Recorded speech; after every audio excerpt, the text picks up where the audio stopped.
Coucou les loulous, bonjour, troisième vidéo sur la loi de résonance. Alors aujourd'hui on va parler de la loi de résonance et l'amour. Alors voilà, je vais essayer de décomposer ça en trois parties pour essayer de faire rapide et simple. La première partie c'est quand on essaie de rencontrer quelqu'un et pourquoi on a du mal, pourquoi ça ne résonne pas, pourquoi on a l'impression de chercher quelqu'un et puis que lui il veut pas, ou que nous on veut pas alors qu'on a l'impression que lui il veut.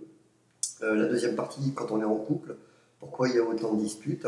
Et la troisième partie, qui sera au moment où on se sépare, d'où vient cette décision, hein, et comment on peut allier la loi de résonance, comment on peut comprendre par la loi de résonance ce qui nous arrive.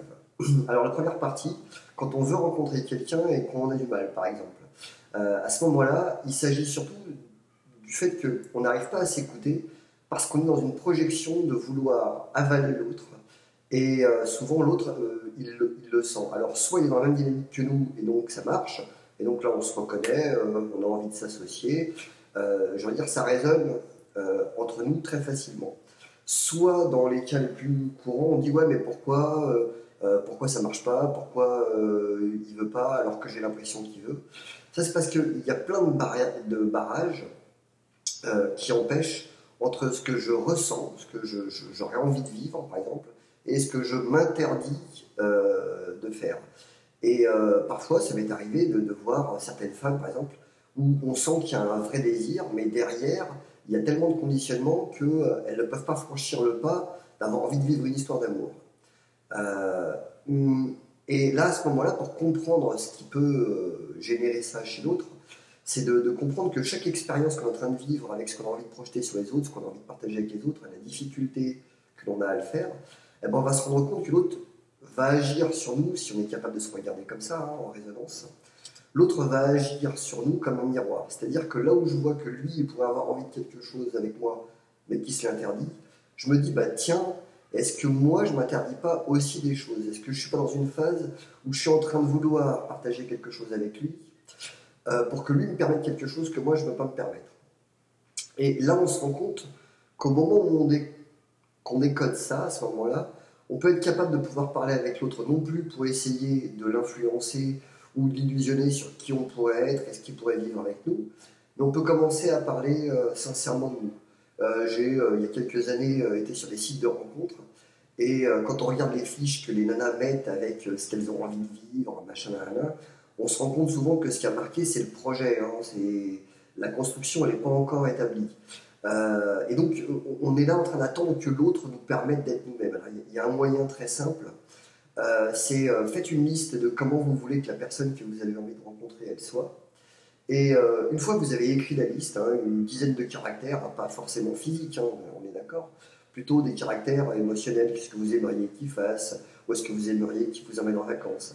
Puis ensuite, une fois que vous avez fait cette liste, faites-le, devenez la personne que vous voulez rencontrer, parce que c'est en le faisant que vous rencontrerez la personne que vous avez envie de rencontrer. Voilà. Et vous verrez que là, une fois que vous vous serez occupé de vous, la résonance avec l'autre, vous pourrez l'entendre. Parce que le problème, c'est comme on est perturbé par toutes nos peurs et nos désirs, on n'est pas capable d'entendre cette résonance. Après, il y a le deuxième passage qui est un peu plus compliqué, où j'ai déjà rencontré quelqu'un, je vis avec, et j'arrive pas à m'entendre avec lui, j'arrive pas à le comprendre.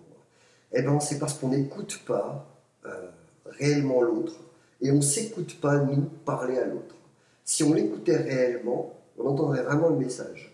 On serait capable de dire, ah tiens, il vient de me dire quelque chose qui me correspond. Alors oui, l'ego, il va nous dire, ouais, mais moi, je suis pas d'accord, tu es toujours en train de me critiquer, etc. Et en même temps, on l'a rencontré pour qu'il nous fasse évoluer. Parce que notre grande erreur, c'est de croire qu'on l'a rencontré pour qu'il nous aime de façon inconditionnelle, alors que nous, on ne s'aime pas.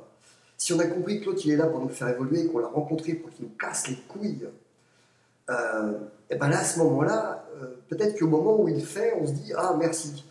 Et là, on casse l'ego. Là, on commence à être dans cette résonance de dire, ah, je viens d'entendre ce que tu viens de me dire, ça résonne en moi, et je peux te donner ensuite ce cadeau. Et on voit que ça déconnecte. Alors, la résonance, c'est. On peut se rendre compte, par exemple, il y a des choses qu'on appelle des hypnoses d'autoroute. C'est assez drôle où vous êtes en voiture avec votre conjoint et vous êtes en train je je sais pas, vous revenez de la plage, ça m'est arrivé, vous revenez de la plage et puis vous avez envie de faire l'amour avec votre partenaire, vous arrêtez dans un coin, et puis vous n'osez pas le faire, alors vous arrivez à la maison, puis vous voulez en parler, dire ah, t'es con, t'aurais dû me le dire, parce que moi aussi j'avais envie. Et on se rend compte que souvent, donc, on est capable de communiquer avec l'autre de façon télépathique.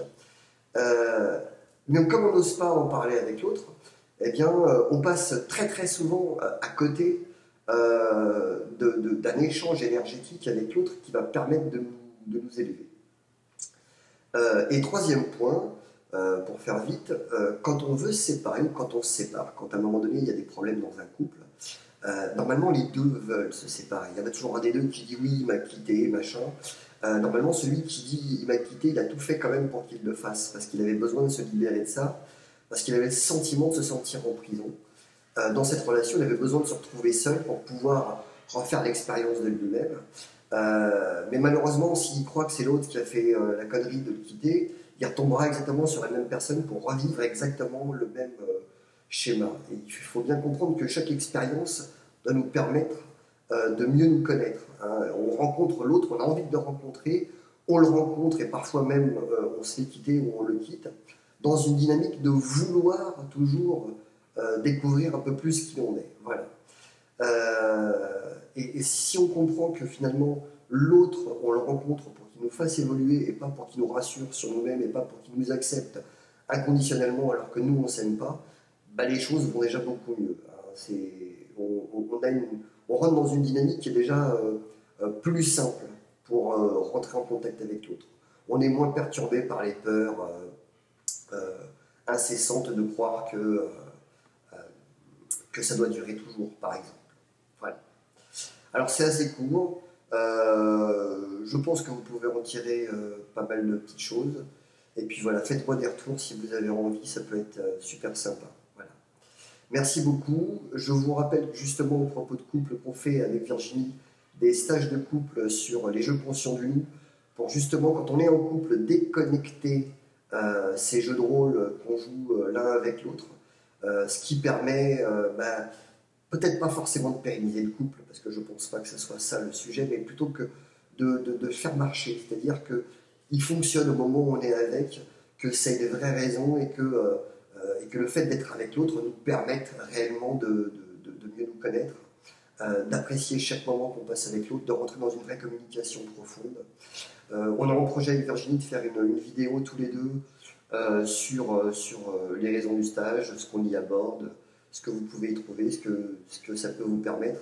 Et puis aussi vous montrer quel couple conscient on est en train de créer tous les deux, parce que c'est vraiment une expérience émouvante et profonde de vivre ça avec elle, dans cette dynamique, de l'expérimenter tous les jours, ce que je viens de vous dire, d'être vraiment dans une communication profonde dans laquelle, dès qu'il y a le moindre truc avec lequel on a l'air de ne pas être d'accord, tout de suite on ramène à soi, tout de suite on essaie de comprendre notre histoire, où est-ce que ça résonne, qu'est-ce que ça vient nous dire, et puis on peut passer 2-3 heures parfois tous les jours ou tous les soirs à se dire des choses, à parler profondément, ce qui va créer, ce qui crée chez nous une connexion d'un très haut niveau où on rentre vraiment dans un amour spirituel qui est bien au-delà du corps et qui permet, une fois qu'il est intégré dans des sphères beaucoup plus hautes, de le ramener dans le corps et d'aller travailler réellement sur des problématiques d'ordre émotionnel l'un avec l'autre et puis avec les autres, de travailler sur les rapports dans le développement financier qu'on peut avoir envie de vivre, dans le rapport qu'on peut avoir avec les autres, dans l'envie de s'expérimenter individuellement, ensemble, etc. Voilà. C'est vraiment, on vit quelque chose d'assez exceptionnel et ça ne nous est pas tombé dessus comme ça. On le travaille, on l'a travaillé, on l'a appelé, on a vraiment voulu toute notre vie l'un et l'autre rencontrer quelqu'un pour pouvoir vivre un couple conscient et on s'est préparé à ça toute notre vie. Hein. Alors on s'est préparé, façon de parler, parce que on a fait beaucoup d'expériences l'un et l'autre qui n'étaient pas forcément joyeuses, mais qui étaient enrichissantes, parce qu'on partait de la dynamique qu'on rencontrait l'autre pour apprendre. Voilà. Sur ce, très bonne journée. Je vous laisse toutes mes coordonnées en bas. Comme ça, vous pouvez prendre contact si vous avez envie. À très bientôt et merci de votre attention jusqu'au bout. Ciao, ciao, très bonne journée.